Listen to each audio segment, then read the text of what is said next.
Welcome po mga kakuya, 'no. So ating sagutin ating, ato yung dugtong natin mga kakuya, 'no. So delikado talaga kapag naghahanap po tayo ng litra por litra po mga kakuya. So ulitin ko po mga kakuya, dito sa Second Corinto 3 verse 6, ito ating mababasa, na sa amin naman ay nagpapaging sapat na ang mga ministro ng bagong tipan, hindi ng titik, kundi ang espiritu, sapagkat ang titik ay pumapatay, di na po at ang espiritu ay nagbibigay buhay. So therefore po mga kakuya, ang Holy Spirit talaga mag-guide po sa atin, hindi po yung litra por litra po mga kakuya. Kaya delikado talaga yung mga ganyan, lalo na po sa mga anti-Catholics po mga kakuya, bumabanat ng litra por litra. So hindi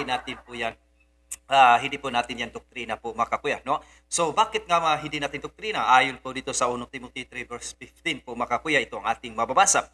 Ngunit kung ako'y magluluwat ng mahabang panahon ay upang maalaman mo kung paano ang dapat sa mga tao na ugaliin nila sa bahay ng Diyos, na siyang iglesia ng Diyos na buhay at haligi at suhay ng katotohanan. So therefore po mga kakuya, ito yung binabasihan ng Catholic Church na ang iglesia talaga siyang ang high authority ng lahat ng itinuro ng ating Panginoong Hesus Kristo.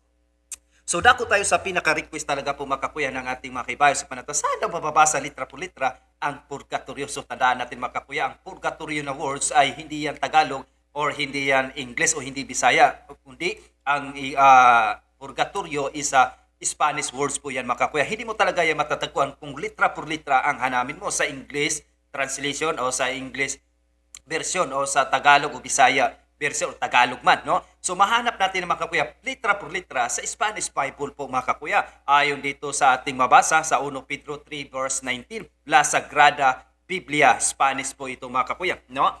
So ito po ang ating mababasa. A los tales predico mucho tiempo el Espíritu de Cristo por boca de no que duro la fabricación del arca el Padre se intende for espíritus las almas, why for cárcel il purgatorio. So therefore po mga kakuya, nabasa litra po mga kakuya. Ulitin ko, hindi natin aral ang litra por litra, sapagkat ang litra por litra ay pumapatay talaga po mga kakuya. So tandaan natin, ang inang simbahan siya ang haligi at suhay ng katotohanan. Doon tayo makinig kung ano ang kanyang turo kung mga dapat natin sundin. So muli, maraming salamat sa inyo mga kakuya. God bless sa ating pagsama sa araw na ito, sa ating video. Maraming salamat at nawa pagpalain tayo na makapangyarihan Diyos sa ngalan ng Ama, ng Anak at ng Espiritu Santo. Amen. God bless at ingat kayo palagi.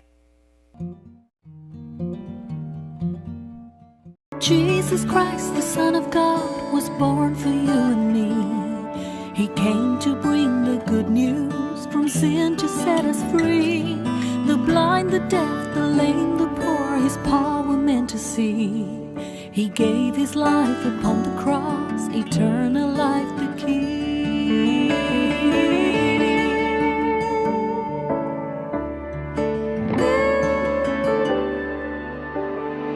He broke bread and shed wine before His agony.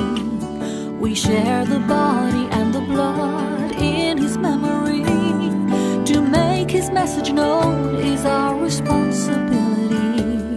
So here we are to pledge our lives to the Lord of eternity.